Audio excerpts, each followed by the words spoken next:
Can't keep my hands to myself. Hands to myself.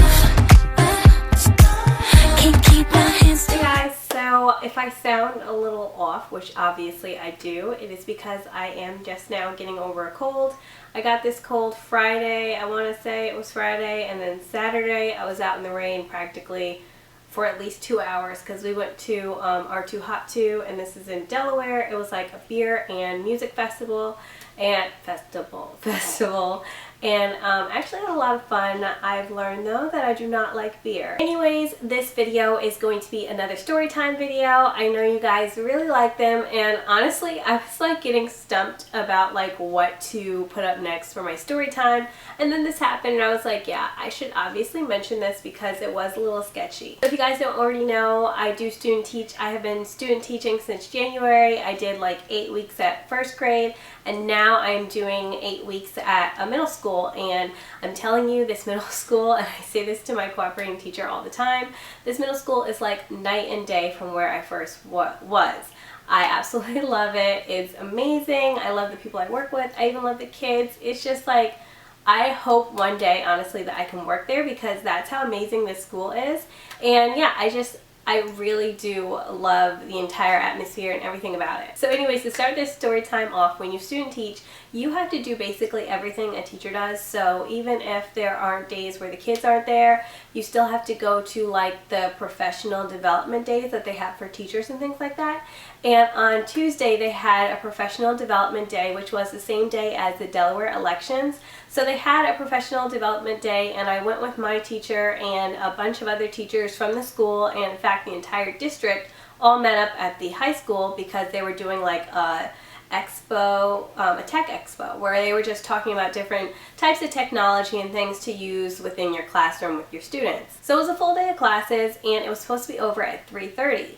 But at 3:15 we actually ended up getting out early, and I decided to wait for my husband right inside of this big hallway, and it's kind of like, it has like a big glass where you can look out into the parking lot. So I decided to wait out there because that was where one of the classes had ended, and also I could see right as soon as he comes in. And plus there were a lot of people right there inside of the hallway right then. So I was just like, I know my husband is usually on time, so I'll just wait here and I'll only be a minute. So I pulled out my laptop and started doing some work, and I was waiting for him for about 10 minutes, and then he called me to tell me that he could not find his car keys. He usually during the day will drive around the state car, so he could not find his car keys at all. So he told me that they could have been at his office or somewhere else, and I don't want to say exactly where it is because I don't know if he might get like upset if I tell where it is because it's kind of like his work and stuff, but either way, it could have been at his office or where he was beforehand.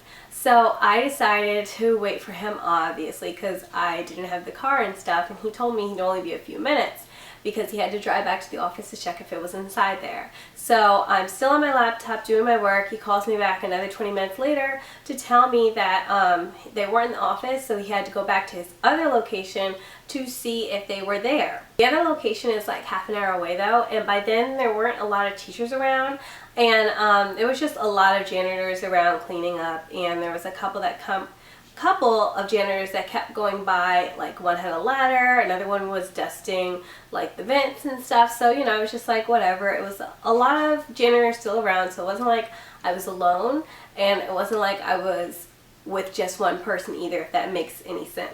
So by the time he ended up picking up his keys and started to come back to pick me up, it was around, I want to say 5 o'clock. And that is when a lot of the janitors were starting to leave. They were putting away their things. There was a janitor actually with her daughter, and even she and her daughter had left, and it turned out it was just like one janitor left and myself. So I don't know about you guys, but everyone in my family always calls me paranoid.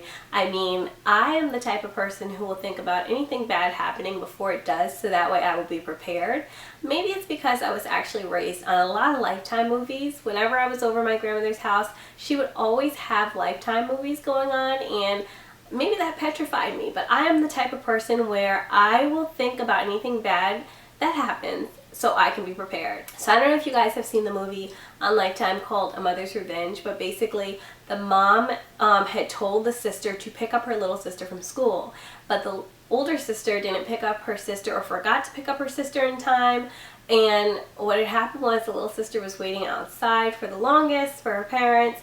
And there was like this strange janitor, and he kept suggesting for her to come inside, and finally when she did, I want to say he either killed her or he raped her. He did something crazy, but that traumatized me for life. I didn't see that movie basically when I was little because I'm positive that my grandmother probably would not have let me see that movie, but I just know from watching things like that I put it in the back of my mind as, okay, watch out for this, watch out for this, you know, just to make sure, just in case something were to happen, you're prepared. So I'm sitting doing my work on my laptop, and this janitor keeps walking by. Like, he walked by a couple times, would stop and stare, walk by into a classroom, come back out, stop and stare, and then after a while he finally sat down his like broom and his dustpan across the hallway. And he was just staring at me for a minute. So, of course, you know how you feel someone staring and you're just like, okay, you know, I'm going to keep working on my laptop and pretend like I don't see you. And then finally I looked up and I smiled because I'm trying to be nice.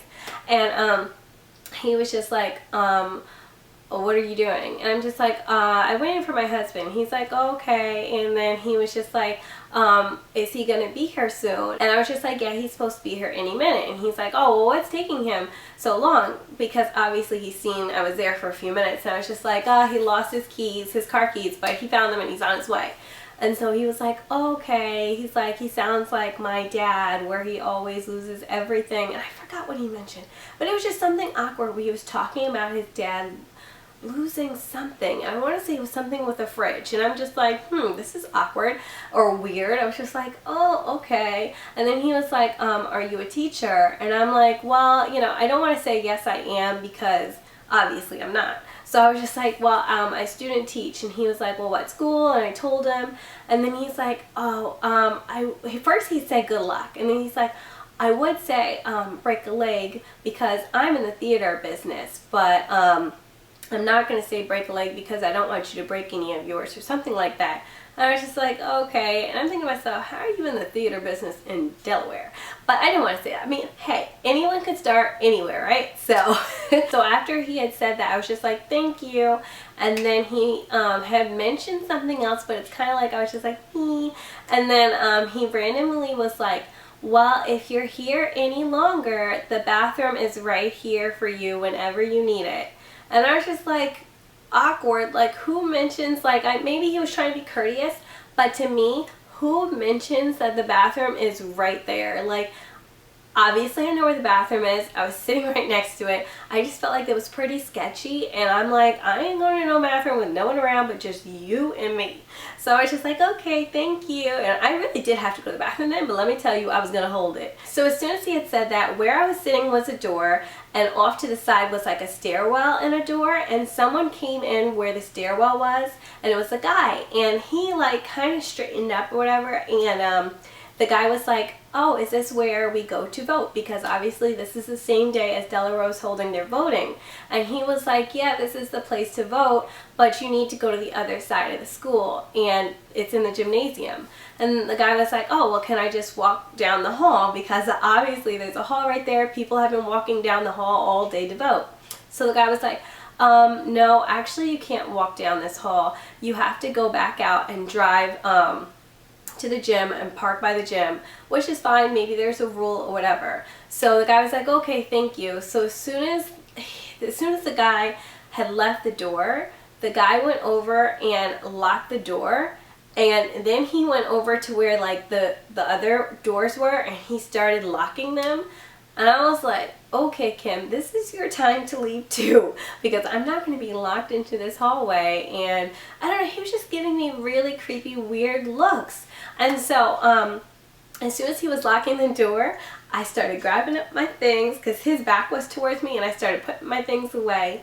And as soon as he got to locking the last one, I got onto the phone, and that's when he was just still like awkwardly standing in the hallway, not even doing anything. Like, he wasn't cleaning or anything, he was just standing there, and it was just so awkward. And so I got on the phone and I asked my husband, I was like, oh, where are you? And of course my husband's saying, oh, I'm 10 minutes away. I'm like, oh, you're outside? I said, oh, great, I'm coming out right now. And so then I was leaving and I'm like, okay, have a good day. And he just looked weird. He was like, bye. And I'm like, bye. But I'm just like, okay, maybe I'm just playing into it too much. But to be honest with you, it was just too many weird looks. But at the end of the day, who tells someone there's a bathroom when obviously there's thousands of bathrooms around the high school? Why would you mention a bathroom?